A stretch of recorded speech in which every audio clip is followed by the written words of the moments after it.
In today's podcast, I am joined by DJOKO. It was actually the first time we ever spoke, so we were just getting to know each other, finding our common interests, and also having a bit of a tech talk about his production techniques and what he generally does when he's making tunes. So this podcast is sponsored by SYNTHO, the electronic music hub, helping you take your music to the next level.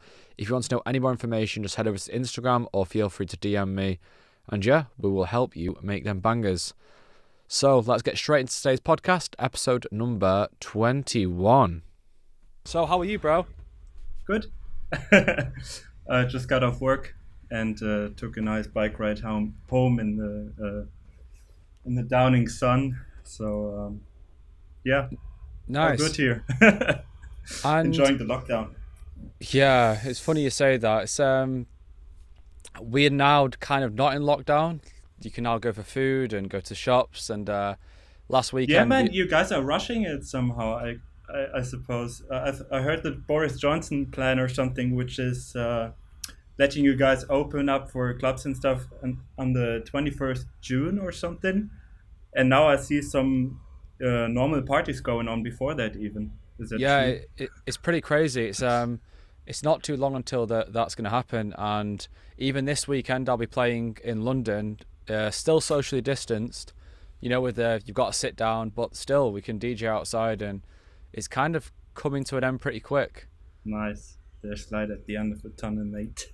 Yeah, that's what they say. But it's still full lockdown where you are. Yeah. It's pretty bad.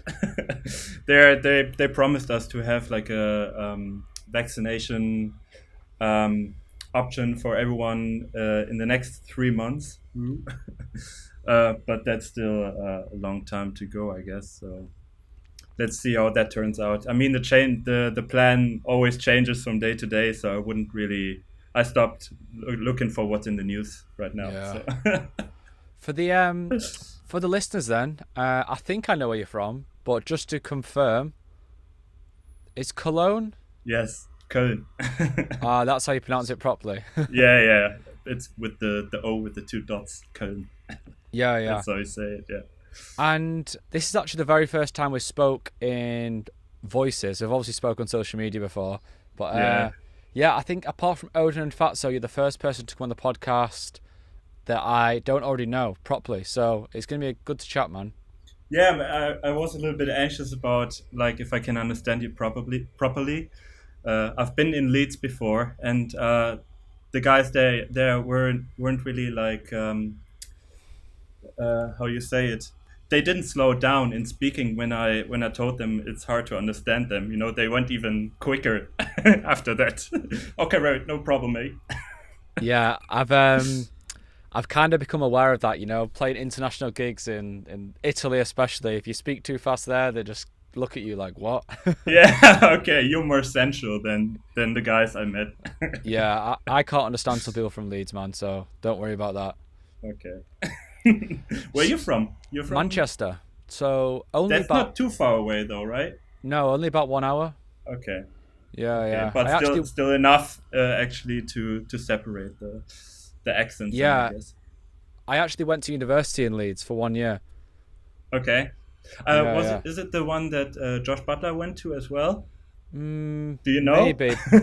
I know him, his music and stuff, but I didn't do music production at university or anything like that. I just did business for 1 year, okay. but partied most of the year and then came home. Good to make a little bit of contact, not actually learning stuff, but you know. So Yeah. tell me, man, I would love to hear about how it began for you in the scene, because a few of the last conversations I've had with Seb and Archie, it's been quite well documented online, like the Fuse story and things they've done. But personally, I have not heard loads about your journey as an artist. I've heard a lot of your music, and it seems to be getting better each year, which is amazing to see. But I would love to know what the situation in the scene is where you're from, and how you got into this whole niche industry of electronic music. Well, yeah, all you know about Germany is probably Berlin, Yeah. Berlin house music. So Cologne doesn't really have a big scene in terms of house music. It's more melodic techno everywhere. I mean, it's pretty famous everywhere in the world right now, but yeah, Cologne doesn't really have a good share on house music, I would say. There's like two or three clubs which occasionally like give you a good house night. We had Kerry Chandler here at one point, but he was playing for like a telecom electronic beats thing, so they had a lot of cash to bring him over. But that's a really rare occasion. So yeah, I guess like all my taste for house music in general was developed over the internet. Starting off with the tech house stuff, which was a bit more popular back like 3 or 4 years ago, and then slowly just drifting away from that into the more minimal, deeper side of things. Yeah, but where did it start? I don't know. When I was studying, I didn't know anyone. I was studying in the south of Germany, and I studied media design, so graphic design roughly. And yeah, when you come to a new town, you don't know anyone. You get bored quite fast, I would say. So I just downloaded Ableton to I don't know, to fuck around a little bit with it. No real intentions, and then it went all from there, I guess. So, Yeah. is that quite a long time ago that you started producing then? It's been 8 or 9 years now, I think. Similar to me then, similar to me. Okay, we started out roughly the same. Yeah, I think so. Have you been always in with the house stuff then, or did you delve into a little bit of techno as well, or something? No, for me it was being from Manchester. It was quite big, the Hot Creation sound in 2012. When it was like the Miguel Campbell and things like that. It was kind of like the disco-y, housey kind of thing, and that was really what got me into it. What was the Darius Sarosian What Is House or something? Yes, exactly. Was it on Hot Creations? Yeah, that same era, man. He's yes. This is the stuff which got me into it a bit. Yeah, it's really funny actually. It's there's a picture of me at a nightclub when I was like 17, and it's with Darius Sarosian. It was like snowing outside, and he's got a bobble hat on, and it's a really funny memory because a bobble hat inside the club. A big hat. Like okay. A woolly, yeah. And it's such a funny picture, man, because I look at it, I'm like, fuck, when I was 17, I never ever thought that was kind of like, it was such a big part, man, listening to them tracks back then. Yeah. But yeah, with Hector Couto it was with, I think, right? Exactly, him, Hector Couto, and then all the other Hot Creations guys, and even like, Amin Edge, do you remember Amin Edge? Amin Edge and Dance? Yes. Oh. Yeah. Them as well, because they used to make pretty good tunes. If they're listening to this, I don't like your tunes anymore, but they used to make quite cool, like funky house, and it wasn't too, well, I guess looking back it was super cheesy, but at the time it felt really cool and so right, yeah, you can start from there and then go deeper by yourself. It's all right. Yeah, that was the entry level for me, and it's really funny that it was the same for you. But yeah, it was techno. No, I would say I acquired quite a good taste quite quickly. I then went on to like Apollonia within like a year or two, and them guys, and just kind of, I don't know, I've never liked the super cheesy tech house, man. Like, never really been, because even then that was the kind of cheesy stuff. Not when I say cheesy, I mean that was the more accessible music. But then fast forward 3 years, the accessible Beatport music then was super shit, and super shit now. The top 10 on Beatport would be like snare rolls and you know what I mean. Bro, it's never gonna change. Yeah, not much. It's these tunes that get you maybe into it, and that's all right. I wouldn't say they're shit, but it's of course a repeating circle, like getting those 80s, 90s hits, putting onto a tech house beat, Yeah. And to be honest, man, like if you hear these on a big festival stage and stuff, you get gassed yourself. No. Like I've been to an Awakenings festival thing, like how many years was it now? Like 3 or 4 years ago. And they had this Pump Up the Jam. Alan Fitzpatrick was playing, and I had to get there. I had a little techno face there, so he was playing this pump up the jam while the beat is Yeah. pumping. Like an edit of this one, man. And this is in the end was the one that we most remembered. So it's all right to go from there and then go a little bit more underground or however you call it. Yeah, I agree totally, man. Because without the more accessible house music that isn't the Beatport Top 10, that's often what people get into first and discover us. So when I say it's shit, I mean it's more like formulated music, which doesn't take that much kind of intelligence, but also it's produced usually amazingly well with perfect mix downs. And then I heard Fisher losing it at Ushuaia, and I was like, fuck, that track that I'm losing. Yeah, But, bro, of course. Yeah, I heard this is the one that actually made tech house a bit more accessible for the mainstream, I guess. Yeah, I heard that in Ushuaia, in Ibiza, and I was like, fuck, that tune works. And yeah, when you think sick, about... man. How much, how many listeners have there been for this track or something? When I was on YouTube the last time, was almost was it 1 billion or something? Fuck. No, right? I can't be, but maybe. That's too much. Maybe. But still, either way, it's these kind of tracks actually pave the way for many people to find us. So that was it for you, just the early kind of, similar to me, that kind of sound, and then that... Yeah, from the Darius Syrossian stuff, it developed into loving the Josh Butler stuff. That's why I was telling you about it earlier as well. And then Sidney Charles. And then, when I got to know that Sidney Charles was actually a German guy doing proper pump and house music, man, I was a little bit proud that there's something coming from Germany also in this direction. So... Yeah.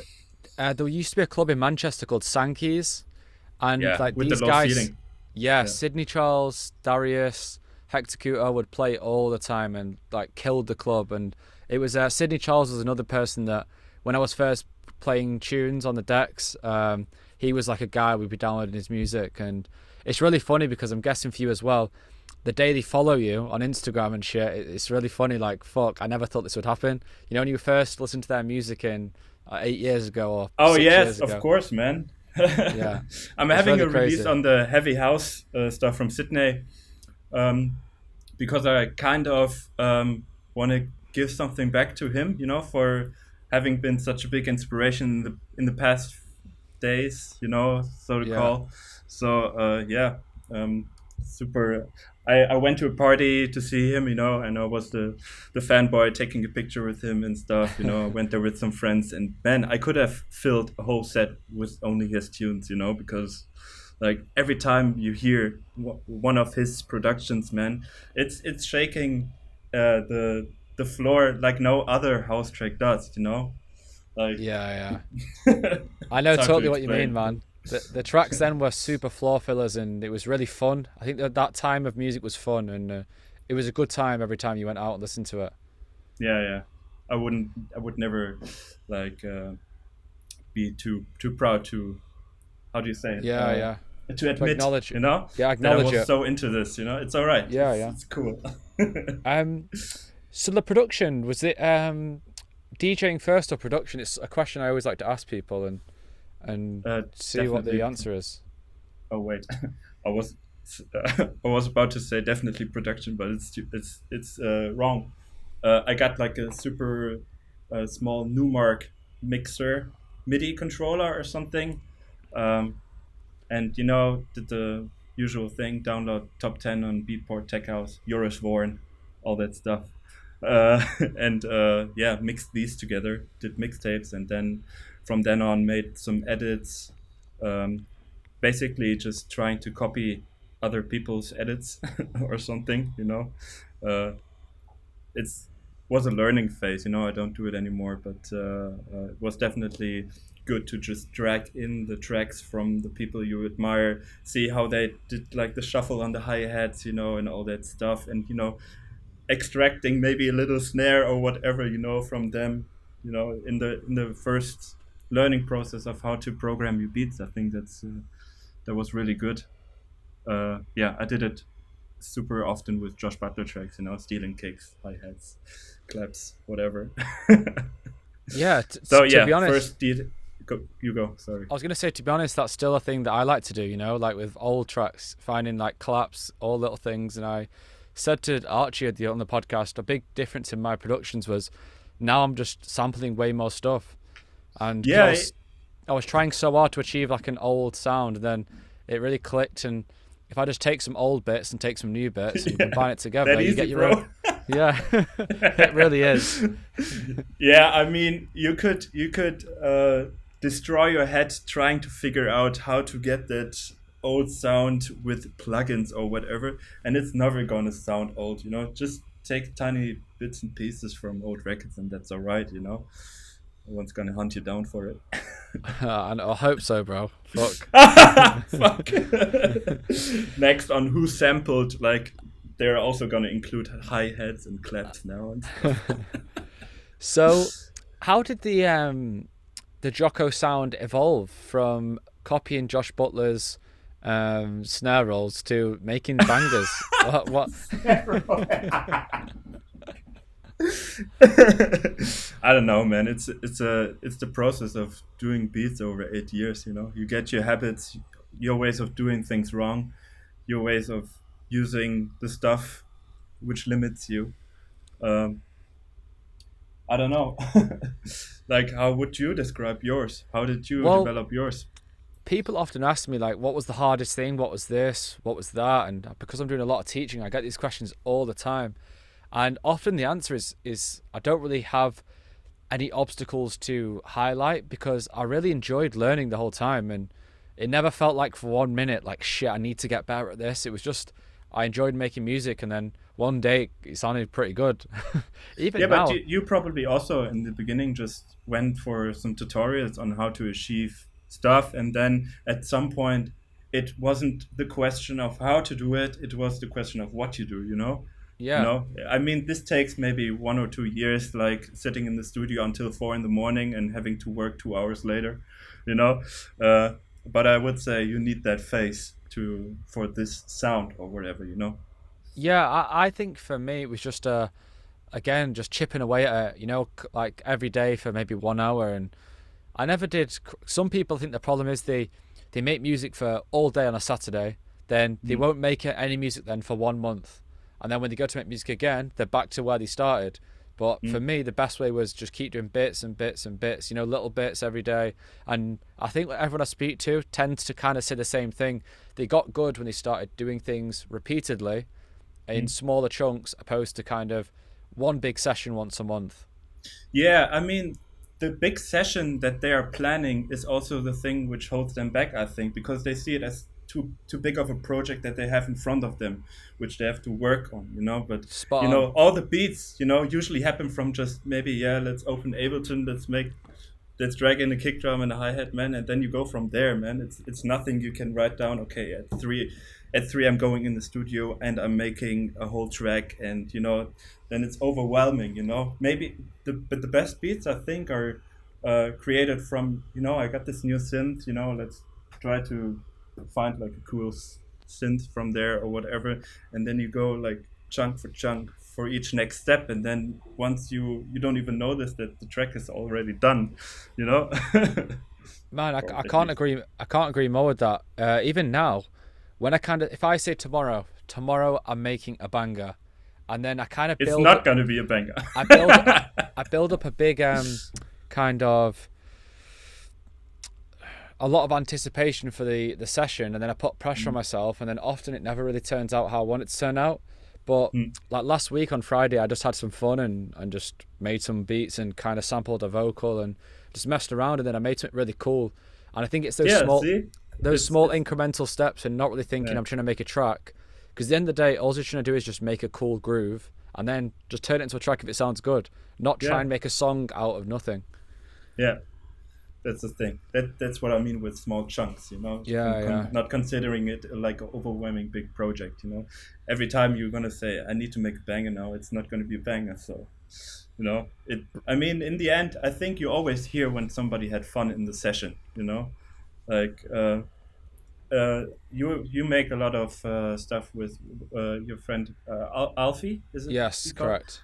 And I mean it lives from when you make music together, like everybody of you two is doing its own thing, and and then all of a sudden you find a nice little sound or whatever, and then you start like looking at each other and like, Yeah. Let's put that shit in, mate. And then it goes from there, and these are the things what the sessions live with, or at least for me. So it's also cool when you collaborate, like to have a partner you can share these moments already with. Yeah. And I think that's a big part of learning. A big part of learning for me has been collaborating with people. No matter how good they are or how like novice they are, I always learn a lot either from them or learn a lot about myself by showing them my process. Yeah. And a lot of the time when people are inexperienced, they have really weird ways of doing things, and you're like, shit, that was cool. Yeah. I mean, that's what you have maybe with a beginner in Ableton, or you're on Ableton too, right? Yes. Yeah, that's all. And maybe the beginner's way of doing things is a completely new way to look at it yourself. That you've been doing it the whole 8 years, you've been doing it totally wrong or totally the shit way, and then there's someone who only just opened Ableton twice and he already has a super cool way of doing stuff. So you never learn out, I guess. That's the message. So were you collaborating with a lot of people in your city? No. I was going to say, because when you said about the studio thing, collaborating, I was thinking, I thought you did a lot of collaborations online, because I've seen you've done tunes with Chris, right? Chris Dussy? Yeah. But that was online. The first ones happened online, even though I'm not a big fan of it, because obviously for the reason I just told you, I want to have these moments where you sit together again and you explore something together, and then you can live off these moments, and for me, when the flow is kind of lost when you have to stop your project at some point and send it out, because when I'm in the flow of making a track, I don't want to stop it at some point, and then the flow is lost, and you need to force yourself to stop the project at some point. But the first ones were made online. We just tried it. We made the space funk thing online totally. Bounced it back like 2 or 3 times to each other. And then from then on, we met during ADE, made a EP together at his studio then. And then another time, I was just over for a stream or something. And we sat down again. So of course we always try to find the time, but with girlfriends and other stuff, shit to take care of, it's getting rarer. Yeah, life's busy, man. Yes. Yeah. So, what's your studio setup like? Are you in? Is the studio where you are now? Yeah. I'm not sure if I can. It's only a square format. Oh shit! What happened? I came on the MIDI keyboard I've set up here and have Ableton open. I just played like a synth. Wow. Okay. It's the 4 keyboards I have here. It's the Oberheimer, which is ridiculously expensive. Which one? The OB6? Yes, you have it too, right? I sold it. Yeah, I'm thinking about it too. It's not as good as I thought, man. Expensive, but it sounds a bit harsh and like not that analog in my opinion. It kind of has a bit of a digitally high end in my opinion. It's not. I don't know. It never quite sat in tracks. I feel like unless I used a lot of sounds from the Oberheim, it would stick out in the mix. Like if I just did one sound from that. It's pretty bright. Yeah. I mean, usually you're used to analog stuff not having such a harsh high end, Exactly. And this one has it. But what for me is the analog feel about it is that it's super crazy. It's like a psychic underneath the synths. When I turn it on, I don't know if it was with Rios as well. It needs like, I don't know, half an hour for calibration to even hit the tones. It's like I turn it on. It has a standard preset, and when I press G, it's playing like A, F, everything around the G, but not the G until like half an hour until it's warmed up. And for me, this is also a nice But yeah, way. Maybe I got a bad model or something, you know, which needs to be repaired or something. But for me, this is like a nice inspiration as well. Maybe to just hit the keys like that or something, you know, and it makes some super cool sounds which I would never play in myself.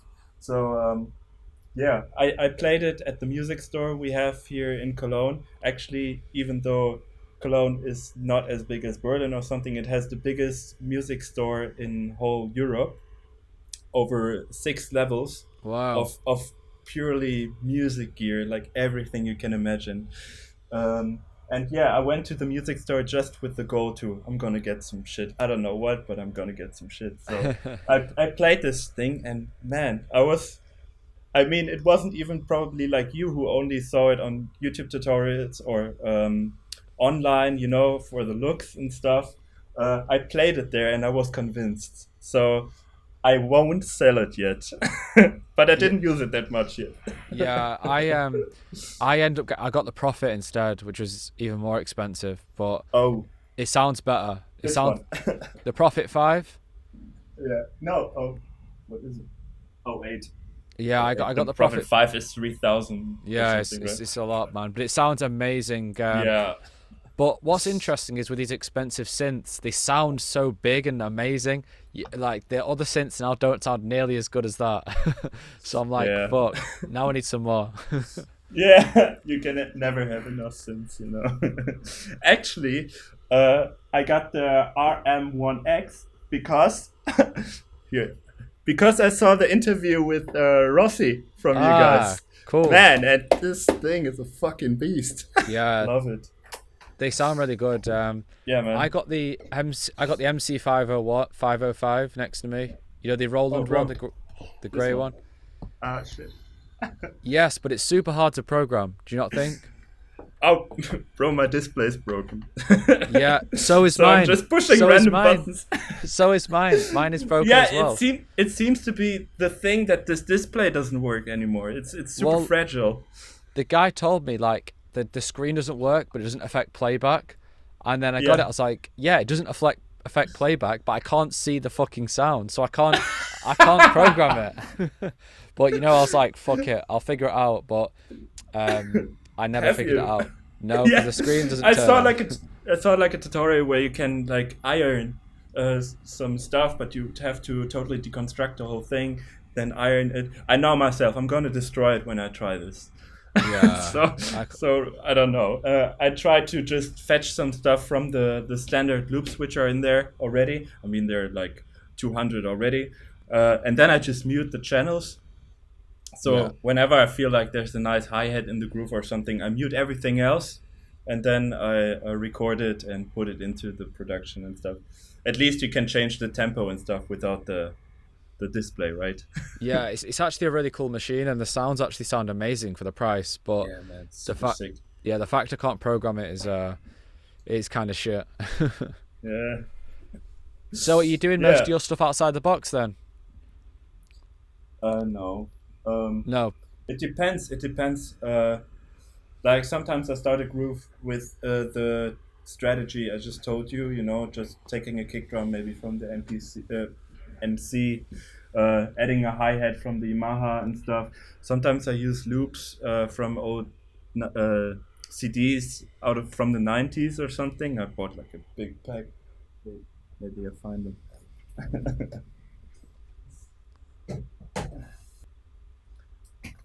Fuck man, I don't want to bother you with this, with waiting for these. But there was literally like, I got it from Diego Krause. He told me like, man, you have to get these CDs. They are real 90s CDs. So like, I don't have a thing to play CDs anymore on my MacBook, you know. So I had to get an old laptop. Then put the audios, burn them down from my laptop on a hard drive, and still then you have like big chunks of small audio samples all in one session, you know, not like filtered by one hi-hat, second hi-hat, third, you know. I don't know if you know these, like it's usually when you download old sample packs as well, like the Jungle Warfare stuff. from back in I've the got days. them all, man. I've got one, Yes, massive one. of course.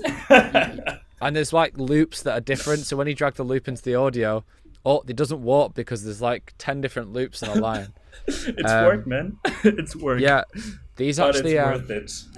these really helped me. I got them about a year ago. These kind of 90s sample packs, and it's really changed my sound a lot. Actually, in a lot of the new music, a lot of the music which I haven't released yet, a lot of the sounds and samples were from these loops, and it just, I don't know, a lot of the time for me personally, my drums were sounding a bit too kind of bright and just lacked that kind polished.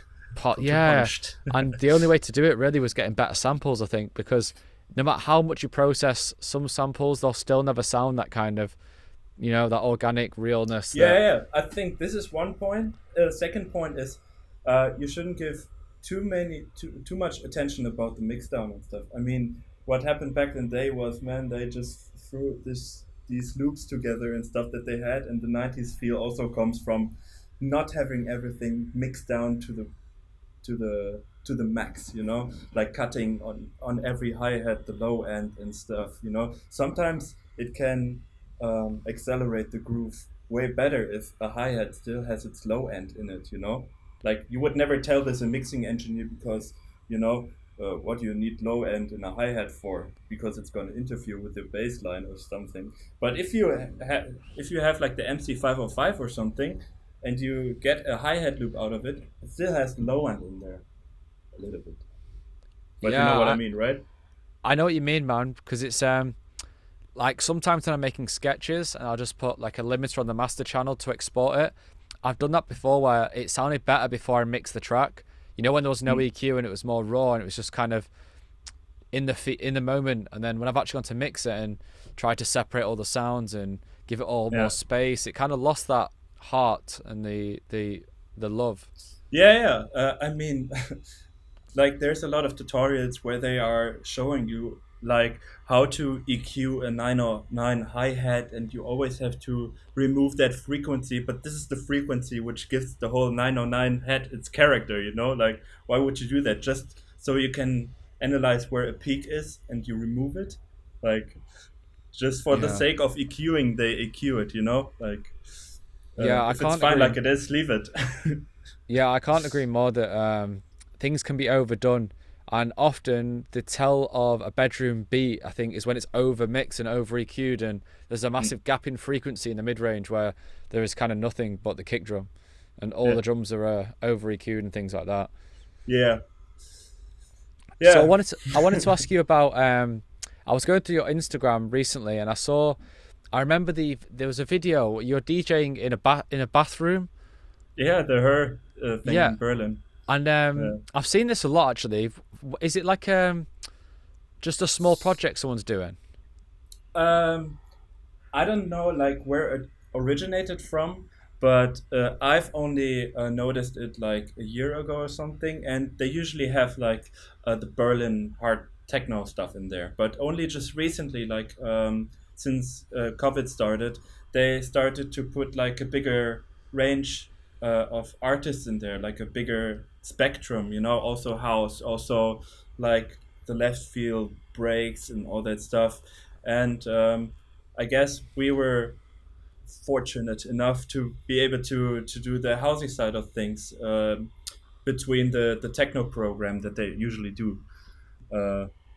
So it was with the label which my buddy Talo is also doing, the Home Again guys, and they invited me to play with Talo for a session there. Yeah, and we're probably gonna do another one later this year or something, because it was really fun.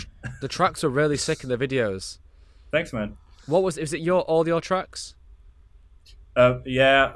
Basically almost all.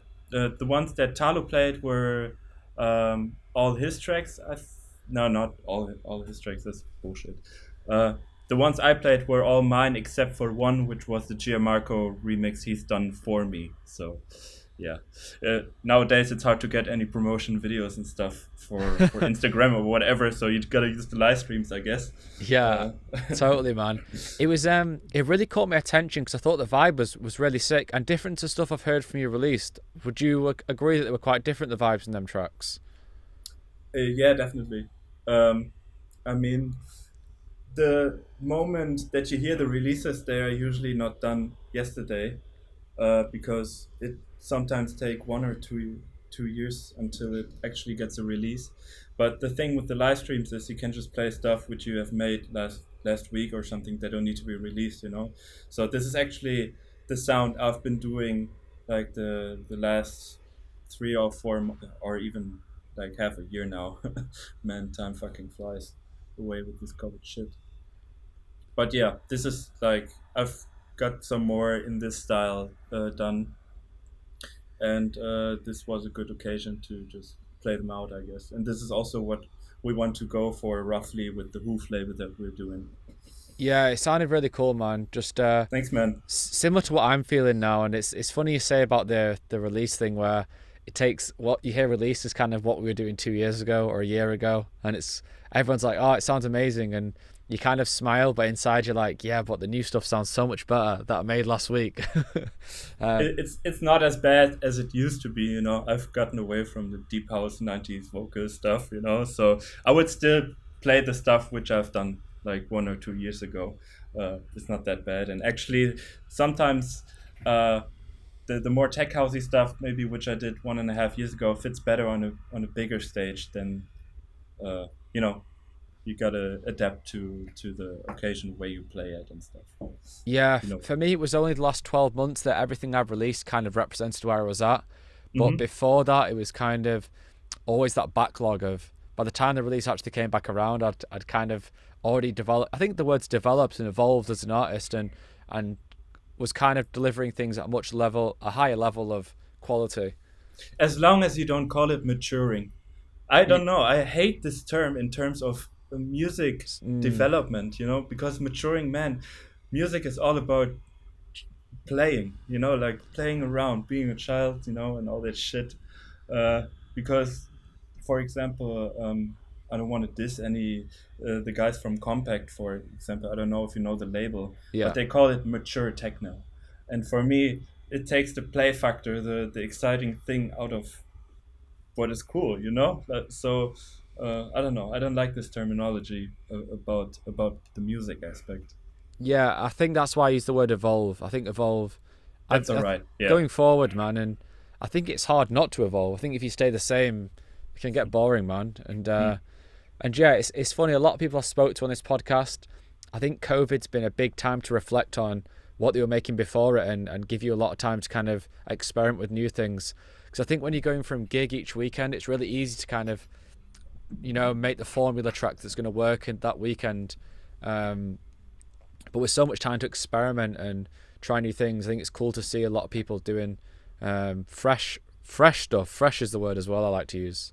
But got a question for you. Like, would you play the Box of Beats track, which I really love from you? No, but Would you it's still fun. play it? Probably not. But when I think, I don't know if people realize. Some people ask me like, when I'm making different music and things like that. But if you put the Box of Beats track on Locus tomorrow, people would look at the track differently. Not because it was on Meta, but I think the time scale of music. Think about some of the tracks you've done in the past. I think people can judge tracks by the place they are, like the label they go on, or the Meta's not a great example, but what I mean here is sometimes people's opinion on tracks is it can be easily um, influenced by the label it's on or the kind of direction Of the artist course. at the Yeah, time. but I mean it like, so you wouldn't play it anymore because you're not proud of it anymore, or Not that I'm you not don't proud think of it it. fits the time right now, It or doesn't fit how I play right now, and I think okay. personally, I like that track. The idea was super good. Like the bass line's sick, the Yeah, drums are cool. you tried to redo it at some point with another track, I think, right? Because Yeah, I you did it saw on it was. I did it on another track, but I actually made the other track first. Box of Beats came second, but they Oh, got really? yeah. Okay. I thought, man, this bass line is really like something. I probably heard it somewhere else, but this shook me. I don't know. It was like super cool, and I rinsed it on every gig I was playing at, man. And was also the reason, or one of the reason why I wanted you for remix then back then on the other release. So Yeah, it's super. super sick. Well, it's maybe because at the time when I made the track, I wasn't playing that many gigs, so I never really played it in a club, and I think a lot of the time I was making tracks. I think if the mix down personally, I think the mix could have been better, but I think that's what bugs me. Don't worry about it. It was sick. Yeah, Went down every time. I think that's what bugs me about my old productions.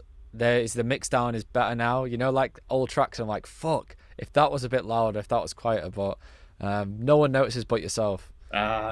Forget about it. These are the things which can make it shit. How do you say it? Like it's always overthought. This topic, you know, maybe mixing a little bit higher or lower the hi hat. Man, I had a release where it's pressed on vinyl and I forgot to to set the preset right on my VST. Oh, So fuck. so the lead sound is like a sine wave or a saw wave or whatever, you know. I have the vinyl, man. Luckily nobody noticed, but man, it grinds my gears. Do you say it like this? Yes, yeah. Man. Yeah. Always check your masters. Also the label managers, please. I know. Well, yeah, it's an interesting topic actually. The thinking back to your old releases, but for me, yeah, I think I feel like everything's just evolved, and I don't know. I don't really play any of my old tracks. Do you?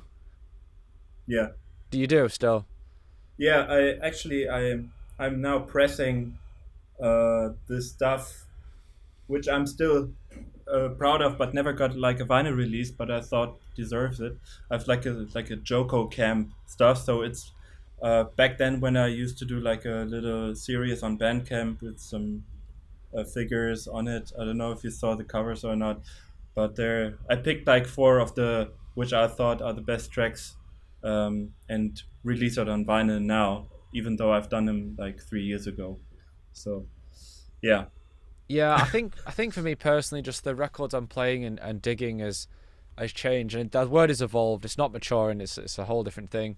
But yeah, I think that's what stuck out to me though was that videos. It sounded like a very the kind of thing that I'm playing right now. You know, a bit more. It's hard to explain. Just like funky but cool and vibes and party and just everything in one. It's kind of can't be. I still can't quite put my finger on that sound. And like, I mean, that's also the beauty of it, that you right now couldn't pick on one sound that you like right now. You know, there used to be times where I thought like, man, these filter chords, that's all I want to have in my tracks, man. And now I can't really pick like a sound which catches me, but it's just the way it's been put together, and it can be a funky guitar, it can be a super cool minimalistic like thing or whatever. I think it's the same with you, you know, like yeah. Doesn't yeah, need a lot of plays or whatever to really yeah, cherish it. yeah. I agree totally, man. I think a thing I've noticed I like a lot at the moment is more brassy kind of chords I've heard in tracks that are kind of funky and just then them lead. I think there was some cool leads in them tracks that you played that stood out to me. You know, less not deep but more kind of sharper, memorable sounds, not just kind of these. I don't know. I think there was a time when there was a lot of music that was kind of very deep and, you know, but now I hear more kind of party music, which is good. Yeah. I like the more happy vibes as well right now, you know. Yeah, same.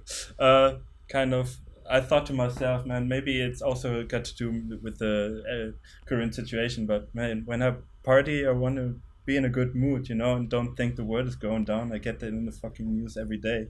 So let's have a good one and Play some bangers. Put in synths which are actually making you feel Uplifting. good. Yeah. So This is what also annoyed me with the drum code techno and stuff, man. It was, of course, it was like banging and stuff. I know this feeling has its purpose and on a big dance floor, but right now I'm feeling I get more from just a more uplifting vibe, you know. yeah, man, I agree totally. And I also noticed you've got a few aliases on the go. Yes. Is that just due to the sheer amount of music that you make, or is it because you intentionally make quite different vibes? um, I I love breakbeats. I have been here and there I've done some breakbeats in the past with Joko and put him out as a free download or something. But at some point, I thought, man, I've done like 15 breakbeats now or something. Maybe because I'm already releasing a lot or more than I should with the Joko stuff. Maybe I create another alias then to not over spam it. I'm already over spamming it anyway, but I don't care as long as it gets out somehow, on a good platform. I don't care. But yeah, breakbeats. Um, I've got show with the Hoof crew that we are. It's 4 people, and we got a guy called Pascal Wagner, and he's a super sick DJ. Always snatch off his tunes and stuff. And he was also the guy introducing me to breakbeat and electro and stuff. And at first I was like, yeah, it's okay, but I don't know if I would play it or something. And then at some point I did, and it was so refreshing to put like a breakbeat every once in a while in the DJ set, to just get away from the 4/4 beat, just for a refreshment, And I was starting to like it a lot, and now I got like 5 releases planned with Bernsky for his new label there. Yeah, I myself am a big fan of not just sticking to the 4x4 formula and like bits of garage and electro and breaks. I especially like electro, man. It's really sick. It fits so well with the house beats anyway. The snares on the same timing. The two, so you can mix it super cool in. And yeah, I mean, also on the house tunes, it's always so satisfying to just cut out like an old break loop and just put it on the 4/4 beat that you're doing, and it kind of elevates the groove so sickly. Do you say sickly? Yeah. But yeah, you've been doing some breaks then as well, or? Yeah, I do a bit of everything, man. I think me and Alfie we did an alias and made like 30 tracks of this kind of darker, kind of wonky breaks, acid. Okay. So it would more fit the Infiltrate label then? Yes, well, it's funny because we sent a lot of tracks to Bernsky and we were going to do one, and then we kind of just never finished the project. Like, we did a lot of tracks, but they were all kind of, close to being complete, or we just needed that one. They all kind of sounded good, but not quite good enough to believe in a new project. So, yeah, we did a lot of this for a bit. Inspired by, Houghton Festival. We went there. Houghton? Yes. You know it? Maybe if I see it written out, but... Yeah, it's Craig Richards, and there's like all the craziest all the best artists play there, and there's a lot of the whole vibe of the festival is it's in the middle of a forest, and at night time it's dark, and the DJs... So you've been there together, or? Well, I went on my own with my mates, but Alfie didn't actually come to that. But it was after there I really opened my eyes to this darker sound, because like when it was nighttime, the DJs, like we saw Nicholas Lutz and Craig Richards, and everyone was playing harder stuff, like breaks and acid. And after that was when I was really like, shit, I want to make that kind of stuff. And what's funny is, I think it's actually... And now that you mentioned parties, I think a Nicholas Lutz party was also a little bit of a mind bender like twist in my musical likings as well, because he was actually it was like a slow life party during ADE where Pascal took me to, and yeah, man, this night was changing my life. And he also did some breaks and stuff, and it was a sick set, man. He's one of the best ever. Yeah, he actually he opened my eyes to this kind of, I don't know, it's such an array of music. It's no genres, it's just electronic music, and you get taken on such a journey with him. And it's the first time I saw him was I've only ever seen him once actually, but after it I was like, fuck, I didn't even know this existed. What he was playing was crazy. Yeah, I didn't know of these guys before as well. As I said, he was the guy who kind of introduced me by pulling me to a party like this, So we were at ADE, and we had like every day like a party where we wanted to go to. And on the Sunday, on the very end of our ADE trip, we went to this slow life party, and man, was it a good finish. I bet. Yeah. Yeah, I think it's amazing as well to take inspiration from artists like him, but then do our own thing. and not get so, because it's very dark, you know, like the whole when you go and see a Nicholas Lutz set, I think the general tone of it is often quite dark and serious and sinister, and it's quite an experience to say the least. I think I mean, you need to build up to that. I wouldn't want to take someone for their first ever experience of electronic music there. They'd be like, what the fuck? It's nice to discover, you know. It is. And obviously, like on these parties, everyone is on fucking something. So this is not for me my thinking of how I want to approach a tune, you know, like you got to be on something to fully enjoy it and get to the fucking seventh dimension or something, you know. I want to make something that I can enjoy sober as well, you know, and have it be crazy because it's actually still musically and it tries and is brave, you know. Not because it's just like hitting some fucking weird notes and calling it super artsy, and you know, you have to be high to enjoy this, you know. This is not my mantra on when creating stuff. Yeah, I get what you mean. I think a lot of that music is for the clubs, you know, because it's such it's crazy shit, man. But also he's such an amazing DJ, Nicholas. To finish on him is like I would love to see him play just you know, in like a really intimate setting as well, because I can imagine he's got like the sickest music just for chilling as well. A real DJ. I mean, the party we went to was like an intimate setting. It was the Oster Bar in Amsterdam, and it's not really big. It was it was super weird also because the Oster Bar upstairs is like a hostel. So the people who went to sleep upstairs came down to brush their teeth, while the people from the party went to the area to do whatever you do at the party, you know. What the fuck? It was like funny meetings there. So out of interest, what DJs are your biggest inspiration? But I'm kind of guessing it's a bit of everything. I have to say my friend Pascal. Okay. I don't like, of course, people like Francesco Delgado and stuff. I would never say no to go to a party, you know, too. But I wouldn't say I have like that one DJ who blows me away. It's Pascal who is always showing me tracks and stuff, and I couldn't pinpoint one though. Yeah, it's the same here, man. Yeah, who else? I don't know. Like, if I want to go for a nice deep exploration, I watch a Andrei Pushkarev or Delano Smith set or something. Let's see. But yeah, what are yours?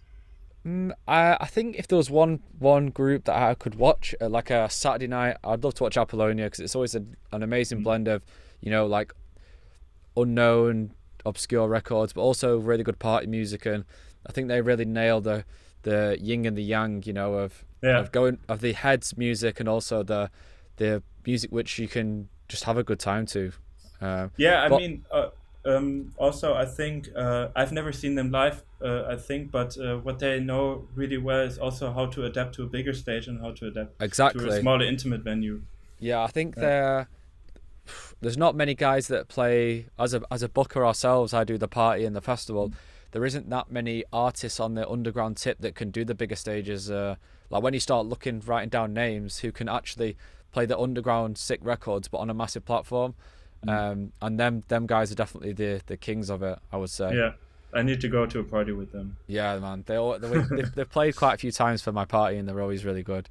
But also, for the You and Me. Yes, really? You and Me, they played twice. Yeah, sick. Yeah, and then also Died on his own once, and then Shonky on his own twice. So. I think I saw the one with Died on his own, but I haven't seen a flyer or something yet where you announced Apollonia yet. Yeah, it was. I have to come to one of your parties, bro. You should, man. Yes. Now it's been 6 years of throwing parties, bro. Long time. 6 years. 6 years, man. When did we start? 5 years. Man, we started everything together, kind of. Yeah, that's funny. But I also have a real soft spot for weird music, man. Like, I admit to everyone, I really like the Delgado, Lutz, and this kind of digging. You think Delgado is weird? No, but I mean they're more underground, and kind of, some people just don't get it, you know. They're like, I don't get these kind of records, but this is the kind of stuff I really appreciate deeply. You know, like if it was on my own on a Saturday night, if it was genuinely to go and listen to some music and get taken on a journey, I would love to listen to these guys. And I think serious music is kind of what I gravitate towards if I was listening to, say it was a Saturday night and if I was wanting to party, Apollonia all the time. But you know, I really like being educated as well by the DJs, which I know are digging like crazy, and just hearing records that take you on a mad journey. Because I really appreciate the art as well. Even though I said on a podcast, sometimes people take DJing too seriously, because they do. But I also really do appreciate when I know someone's spent a lot of time finding these records and put them together in a really beautiful way. Yeah, I mean, for me, the border is where somebody is so eager that, for example, they find a nice record on Discogs and they buy all 10 records which are left. You don't need them. This is for me like the point where it's reached like this is not for me, you know. I don't want to buy 10 records on Discogs so nobody else can have them. I'm exclusive. You know, I get the joy, for example, of showing it to my friends or something, you know, man, look at this record, and I wouldn't never be like offended if he then buys the same record and wants to play it, you know. Then I would feel like, man, I showed him some music, and that's what the friendship is also about, right? Like, yeah, I agree with you, but I also think I get the both sides of the spectrum. You know, when these guys we had a lot of discussion in the roof group about it. Yeah, well. like when You know, if someone spends like some of the dedication of some of these diggers is every day, you know, like 12 hours listening to every single record in a shop, and then to find that one record, you kind of appreciate them, because especially if you're not producing, man, these records are them. They represent them as an artist. So if they give away every single record all the time, then when they go and play these sets, they kind of loses the speciality. Because knowing when you go and see Delgado that the records he plays, no one else has probably got them records, so it adds to the exclusivity of him as an artist. I know. That's why I wouldn't really say that I'm totally a DJ, you know, because this aspect for me is too like elite and stuff, you know. I totally get what you mean, but you know, I would always try to give back to the person who's showed me the tracks and stuff, like how I do, for example, with Pascal, you know. We talked a lot about him already, but I recommend him to check him out, and we'll tag him in below. We'll tag him in the notes. Okay. No, I don't want him to see this interview. No, just kidding. Okay. So I get the idea that you'd say you're more of a producer than a DJ then? Yeah. And what time are you dedicating per week to the music making? Right now, not so much. I don't know. Like I also saw an interview with Ben Rao. I don't know if it was you or another one, where he says like you have to show up every day and you kind of force your luck and stuff. But I am the complete opposite of this. You know, like I can't be bothered if I don't want to do music. Then fuck it, man. It's all right. I play Warzone or some shit. You know, like.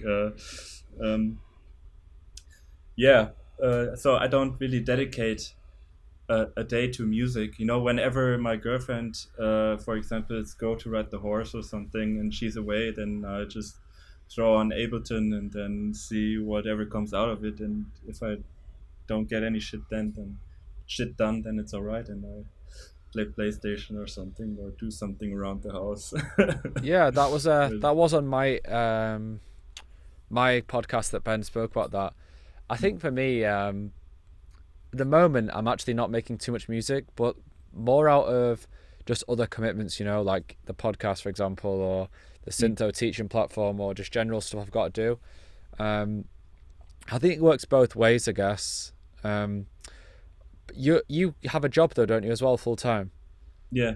So maybe that is a reason that I think, because Ben, I think it's an interesting topic that Ben is doing it full time, I guess. So it's his easy. Job. Yeah, it's not my job. So I can, of course, I speak more freely about not having to do shit, you know.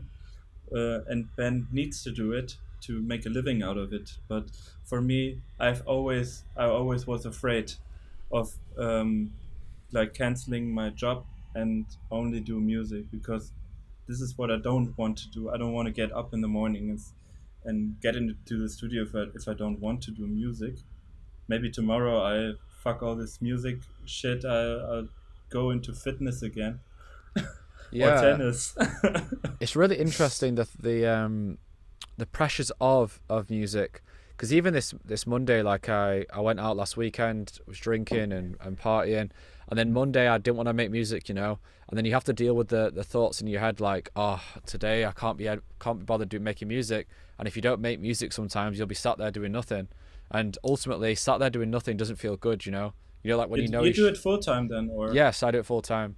Okay, so the main income is then with the tutorials and Yes. everything you do around it, and Yes. like obviously beatport sales are not gonna No, it's all from it's all from teaching, man, and running the SYNTHO. So yeah. But that's something like with the teaching, it's not that you always have to be creative, It's something you can also work off, like with a regular job, Yeah, that to be fair, that's the beauty of it. Like the podcast, the SYNTHO platform, it gives me a purpose even when I don't want to make music, which is lucky. That's great. But my thoughts were on Monday, like I couldn't be bothered making music, and then I was thinking like, if this is all I did, just make music with nothing else, no podcast, no teaching platform. I don't know, like I do like a lot of like fitness and other stuff. Like I think just doing music could be quite overwhelming, and I don't know, it's scary, I guess, if this is just all you do. Yeah, and it's always gonna, whatever you do, like even if it's only music and you only make bangs, there's always gonna be some parts in your life like which you don't really want to do, even if it's fucking tax returns. Fuck, I need to do this. Out of it. So I've pushed them away from me for so long now, and my girlfriend, it works for the tax how do you say, for the state. Yeah. Doing the tax, she's the one who knocks on your door and says, you have been doing tax fraud, so get the fuck out and come with us. I'm serious. She wears a Kevlar vest as well. Oh shit. And I can't get the fucking taxes done, man. So what is your job day to day? I'm a graphic designer. Most of the time I do stuff for Mercedes. Nice. Like it's motion design, it's called, and I do like videos. Like only just recently it started to go more towards like Facebook and Instagram ads and stuff for them. But it used to be more of a convention thing. I did graphics and videos for conventions. And do you think I guess it's a creative job, right? Yeah, to a certain extent. I mean, you're really limited by their corporate identity and stuff, so you can't really go too bonkers on the graphics and stuff, and because they have their way of doing things. Of course, you have to be creative at some point, but it's not over the top. Needed. Yeah. It sounds like a job though that can quite complement music production. It's not like some people do these fucking crazy jobs, man. And I think that's where I guess Ben's thing about the showing up every day. I guess if you have a job which is really tough and draining, I think you kind of have to drill it into you sometimes if you want to pursue music to get in that way. But I think for me, when I was working, I worked in retail, like in a clothes shop, and it kind of wasn't that, it was kind of easy, man. So it was easy just to make music when I felt like it. But I could imagine that if the job was kind of hard, I'd have to be a bit more disciplined and be like, you need to try and do it all the time. Yeah, but also like when you work in retail, I mean, you don't have to be too creative, I guess. But it's also the thing that if you're doing monotonous work, how do you say it like this? Yes. Like your urge to do something creative afterwards gets even bigger. Like the classic guy who's working, doing like the screws or whatever, like, man, put this fucking man in front of Ableton after his job, and man, he's gonna spread out. Do you know what I mean? Like, you need this time where you do the shit which you don't really like that much, maybe, but it gives you a secureness of you can do any music that you want. It doesn't have to sell. Yeah, because you're making a living anyway. But that's something I preach massively to students of Syntho, that when people ask me when did you go music full time, I go, it doesn't really matter what I did, because if I could turn back the clocks, I would have done it later, because by going full time with music, you just put huge amounts of pressure on yourself, you know, and I think as you get older, you start to realize that having pressure on yourself is not the way to live. It's better to kind of go and do what you've got to do, and then choose to do what you want to do, not be like, I don't know. I think when you're young, it seems like the dream to make music all day, every day. But then, like you said, you kind of realize that sometimes you don't want to make music, and I don't think you need as much time as you. Everyone's different, obviously, as well. You know. Yeah, exactly. I think this topic is an interesting one, but it's endless. Yeah, you could. Cause I think every single situation you can kind of fit it.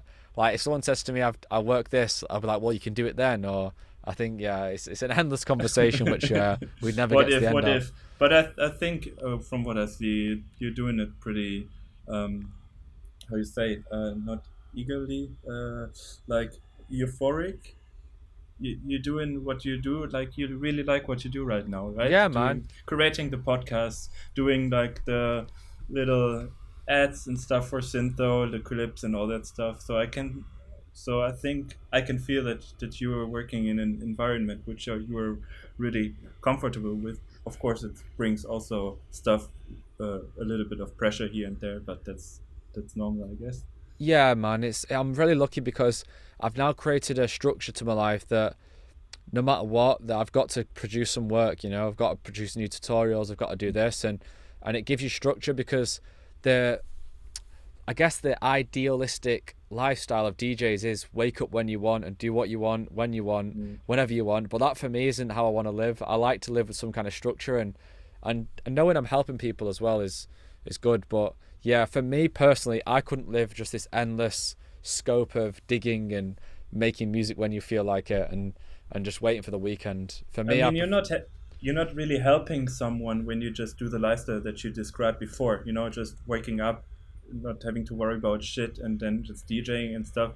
You know, with your thing, you're kind of serving the purpose of helping others, you know, in their process and stuff. Yeah, and I think besides my platform, I think that's why it's a really good time for aspiring producers, because there's so much good stuff there online now, and it's straight to the point. When me and you were learning, there was no DJs offering help, and there was no everything. I used to watch the masterclasses by like, you know, I think like Claude Von Stroke on Point Blank and things like that. I think I watched it too. Yeah, that was the only thing you could learn from. There was like 4 good ones, and even then they were so far away from what I wanted to make. But obviously, I've watched a lot of them. I watched a lot of masterclasses and stuff which are free on YouTube or something, only in the end to see, yeah, okay, I'm not gonna do it like he does anyway, but yeah, just to get your head into the topic a little bit, on to see what others do and stuff, but not really taking a lot away from it, you know. So yeah. Yeah, there's no formula they can teach you, you know.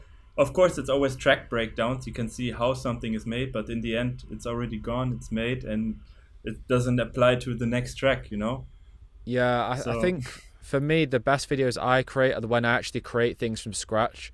I think when you do you know, kind of when I do the videos where like, this is how I made this track, it's never effective as seeing the whole process, you know, like when you actually make something.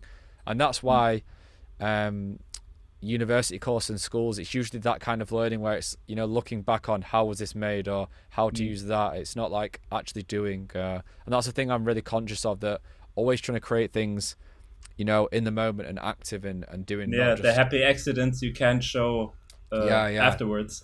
Yeah, the realness of doing things, because I think you'll agree, a lot of the time when I make these tracks, I don't really think about what I'm doing, you know, like when you know, after you've made something. Yeah, that's the flow state. Yeah I agree, man.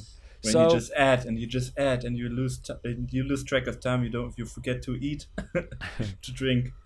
So what's coming up for you then? Lots of music, I'm guessing. Yeah. What's the next? The next thing I think is obviously the Shall Not Fade EP, which is out now. Grab it, yo. Then we have the digital release of the Endless Explorations thing on Berg Audio, which is also got a Delano Smith remix on it and another bonus track. And then later I got the Hoof release, which is in the pre-sale now, with the DJOKO remix, which I'm proud of because he's one of my biggest inspiration, also DJ-wise.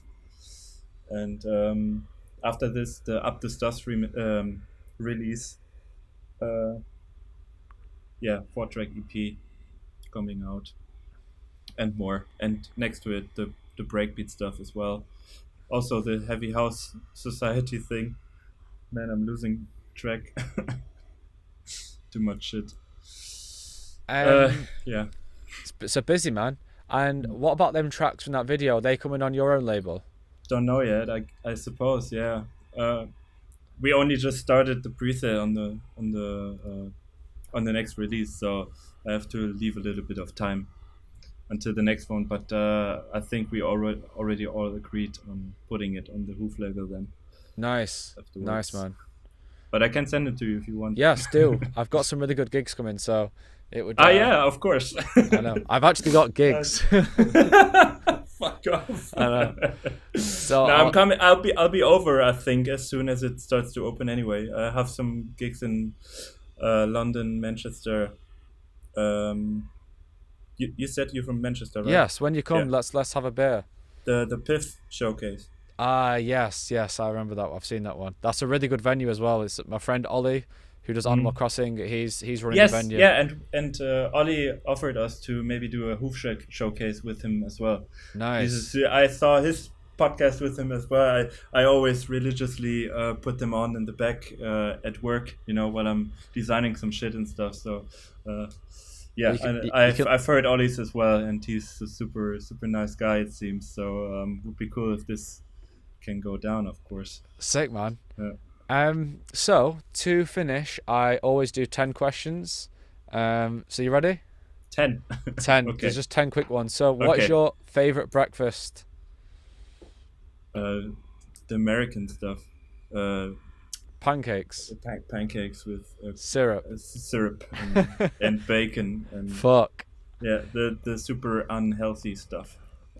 What's your favorite band? Band? So many. Shit, I don't know. There's too many. I couldn't pinpoint one. If you I used to rinse like the Arctic Monkeys and. Nice, good choice. What was it? You usually say it in the same sentence with them. Arctic Monkeys and Mando Diao and all these guys. I used to rinse these. Sick. Yeah. Football team? Football team, obviously Cologne, man. Erste FC Köln. What I was gonna maybe you can't answer this one, but what's your favorite quote? Do you have a favorite? Schwupp, schwupp. No, schwing. Schwing. Schwing. Your dream artist to go back to back with?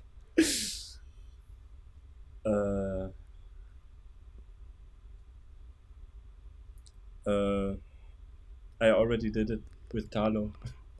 Oh, it has to be one I haven't yet DJed with. Yeah. Or okay, then DJOKO. Oh, nice. Favorite place in the world? If you had to catch a flight somewhere now, where would it be to? Manchester. Sorry, bro. No. Not Man City. I don't know. Just as long as the sun is out and all my friends are there and I have a good beer. Nice. I'm fine with anything. Favorite TV series? The Mentalist. I've never seen that one. Yeah, I started out hating it, and my girlfriend always put it on, and after 2 or 3 episodes, I learned to love it. Nice. It's a super classy like Navy CIS stuff, not as bad. But yeah, it's. I mean, obviously, like Breaking Bad, but I don't want to say the obvious. It's a classic, though, man. Such a classic. Yeah, Breaking Bad is the best series ever made. And the final one is the question which always gets everyone thinking for at least a minute. What do you know now that you wish you knew then? Yeah. Wow, deep. I don't want to. I think it was fine that I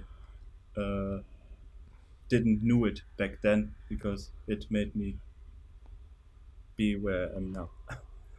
I get what you mean. Wait, did that make sense? I think so. That you I don't want to have known more back then, because it was nice how it is. You enjoyed the process. Yes. Yeah, if that is the equivalent to it, then I get you, man. it would be that. So, we are done there. Thank you so much for your time, bro. I hope you enjoyed it. Yeah, of course. Thanks for having me, man. It's a pleasure. Hopefully, until the showcase, then to have a beer ski together. Yes, definitely, man. Maybe a little bit more than needed, because I need a good hangover. Oh man, Missing it. I've had some hangovers the last few weeks, and like I want it to be locked down again.